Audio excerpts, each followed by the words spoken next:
timingan mo lang na kung ako ganito ang utak ko, ay yung masasamang tao, pasensya. But foremost is really, I protect the innocent at saka yung taong bayan.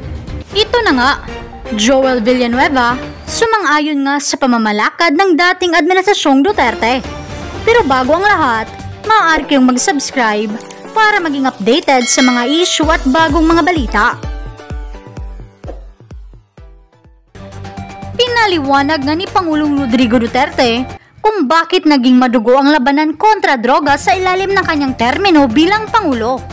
Sumang-ayon naman si Senator Joel Villanueva, ito'y marahil nakita niya ang pagbabago at payapa rin umano bansa sa ilalim ng pamumuno ni former President Rodrigo Duterte. Narito ang buong detalye. The time for Senator Estrada has expired. Senator Villanueva, for just an interjection. Yes, Mr.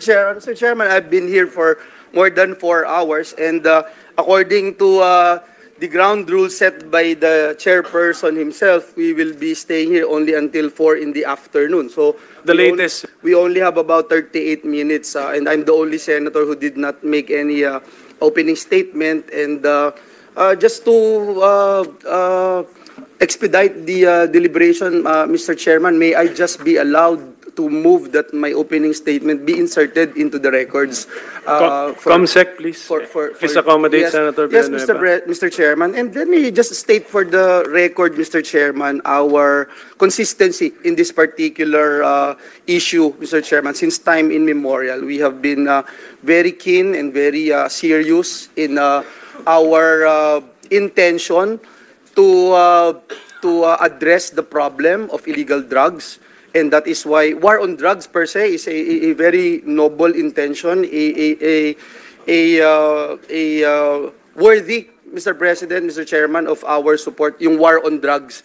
Importante lang talaga nakikita natin yung tamang implementasyon at makita din natin, Mr. President, yung root cause of the problem. And that's the main reason why we are all here today. And partly, Mr. President, may I just put also into the record the importance of emphasizing the need to build the capacity of our law enforcement agencies. And I have been consistent with that since 2016, Mr. President, when I became a member of this August Chamber, for our enforcement agencies to uphold human rights as a core part of their operations and training. And number two, we have been pushing for independent and impartial internal affairs service to thoroughly investigate police misconduct and prevent further brutality. And last but not the least, Mr. President, that I'd like to raise and put into the records is that there have been so many articles and positions that I have been espousing, and we have been calling the government since the day I became a public official, Mr. President. We've been urging our government to view drug or substance abuse to the lens of social justice and public health. Ito po'y base sa mga datos na nakuha natin na talagang isa sa pangunahing dahilan sa paglulong ng ating mga kababayan sa paggamit ng droga ay ang kahirapan po sa buhay. So I would just like to put that on record. If you would allow me, Mr. President, and I think next in line is Senator Bato de la Rosa, who is also having a reservation that this presentation would be your vice chair for today's hearing, Mr. Chairman. May I just ask one question, Mr. President? Yes, I will use your chairman's discretion. Ask your question. Yes, Mr. President. Thank you very much. We are very honored that our former president is here with us. Sir, thank you for being here with us. And I just noticed yung pong sinabi niyo po kanina, and I'm humbled and grateful na binanggit po ninyo, Mr. President, kanina na yung programa and war on drugs hindi naman perpekto, at sinabi niyo po na meron ding mga kakulangan at pagkakamali. May we know, just one question, Mr. President. Kung kayo po yung tatanungin, Mr. President, ano po yung mga binabanggit niyo po kanina na hindi perpekto, may mga mali po, at ano po yung gusto niyong ibahagi sa amin bilang mga legislators to address these concerns, Mr. President? Thank you. Sir, hindi tayo nakulang sa batas. Kumpleto tayo. I've been, once upon a time, also a congressman, prosecutor, fiscal, lahat na. Dinaanan ko na lahat, sir. It is really the determination sa local officials. Alam mo kasi ang droga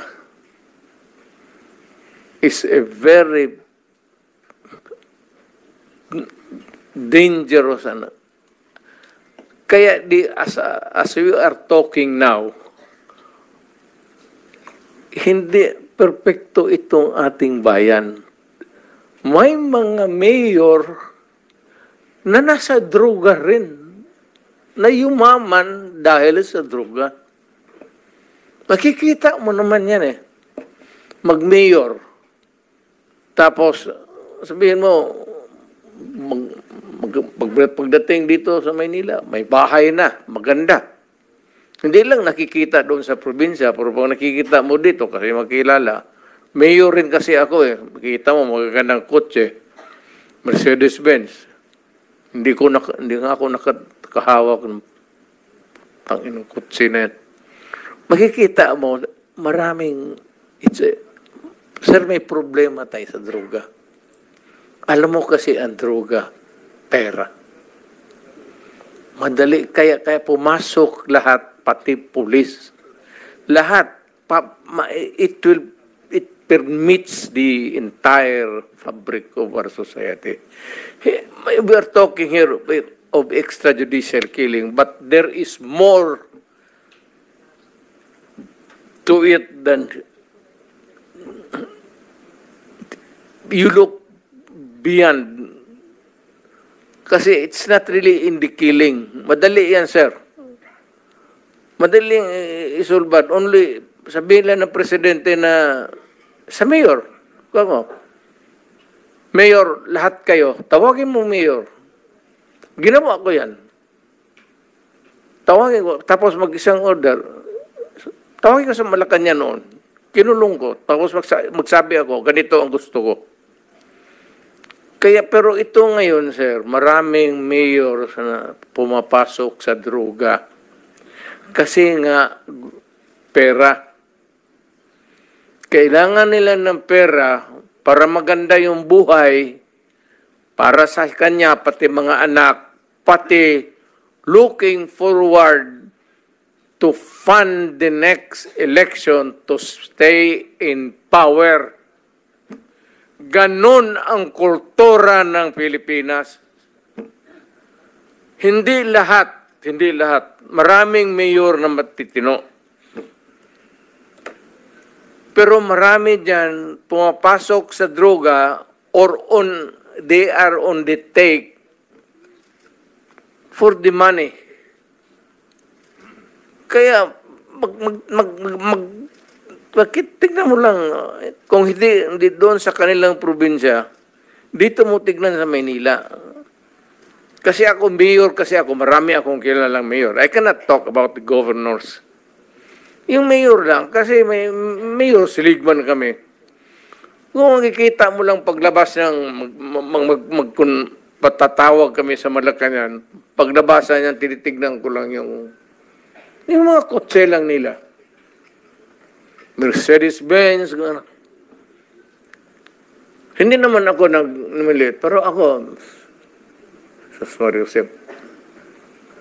Thank you, Mr. President. Mr. President, yung binanggit nyo po, no, hindi ho perfecto, may mali, at ang una hong pumapasok sa isip nyo na mali ay yung binanggit nyo po, determination from the LGU side, Mr. President. Yes. And when you say determination from the LGU side, sila po ba kasama ho dito yung implementasyon ng nais nyong polisiya para durugin yung pong at i-address at linisin yung mga drug syndicates, Mr. President? Sir, depende po sa karakter ng mayor.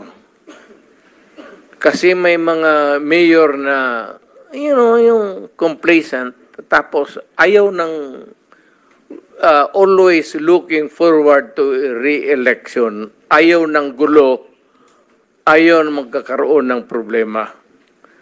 So itong mayor na kung gusto niya talaga mawala yung droga, ako noon, nung na-mayor ako, I was not looking toward a re-election. Wala sa isip ko yun. Ayan sila, si Bato. Nung nag-mayor ako, sabi ko, hindi ako interesado na ma-re-elected. Putang ina, magtrabaho tayong lahat. Ito ang gusto ko. Pati kayo mga pulis, putang, papatayin ko kayo litsi. Huwag ninyo akong... Kasi pagka-mayor ka na, magpa-ano-ano ka lang, pa-lutay-lutay ka lang, wala mangyari sa Pilipinas, maniwala ka. Lalo na yung mga mayors na pumapasok sa droga, yan ang dapat unahin patayin. Thank you, Mr. President. So what I'm getting, Mr. President, is that yung imperfection noong ating programa na War on Drugs, nakabase po doon sa ilang mga local government units na wala ho talagang totoong political will para labanan ito dahil binabanggit nyo nga po, marami or may ilan sa mga LGUs ang pananaw ay ma-re-elect lang. Re-election. Hindi talaga durugin. Ayaw magkaroon ng problema sa re-election niya. Yung iba naman, takot. Lalo na sa probinsya. Lalo na yung nagninegosyo ng droga, may mga baril, tapos may tao. Mr. Chair, with the permission of Senator Villanueva, quick interjection. Yes, Senator Ontiveros is recognized. Salamat kayo, Mr. Chair. Salamat, Senator Villanueva. Just to make of record na sinabi ng dating presidente na yung mga mayor na suspected na involved sa drugs dapat patayin. That is not an acceptable statement ng isang naging presidente tungkol sa mga naging kasama niyang nagtatrabaho sa gobyerno ng mga mayors. For everyone, whether mayor, whether maliit na drug suspect, kahit pa yung mga high-value targets, may due process. And the president of all, dapat ang nag-uphold niyan. So unacceptable po sabihin na ang mga mayor na drug suspect ay dapat patayin. For the record, Mr. Okay, Chair. ma'am. Ganito yan. Mabutit dumating ako dito. Pasalamat talaga ako para lumabas, ilabas na lang natin yung totoo. Alam mo, pagka-mayor, pagka-sindikato, hindi mo matanggal yan. Hindi mo basta-basta matanggal yan. And they are there, so many stories abound. Hindi na ako kailangan magbigay ng example sa inyo.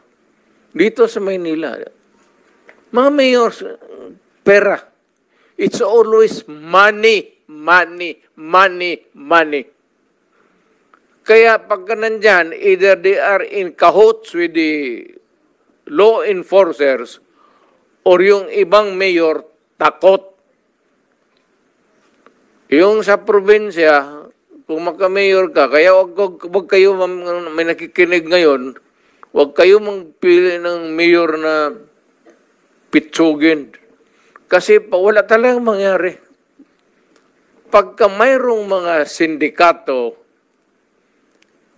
ex-policemen, ex-soldiers na may baril, tapos takot kang mamatay, walang mangyari sa siyudad mo.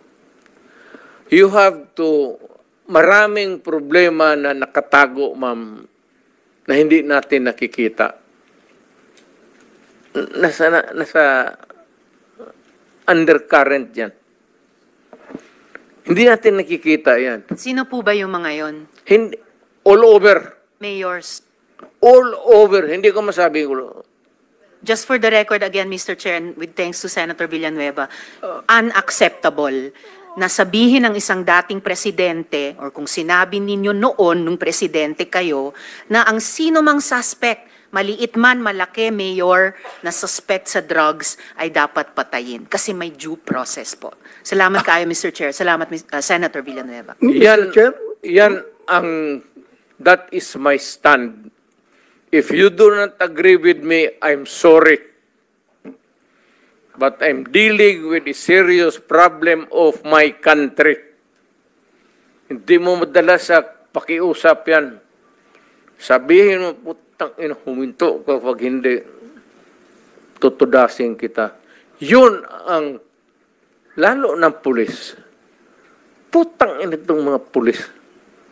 Pagka pumasok yung pulis doon, hindi mo sabi, huy, pulis, huminto ka.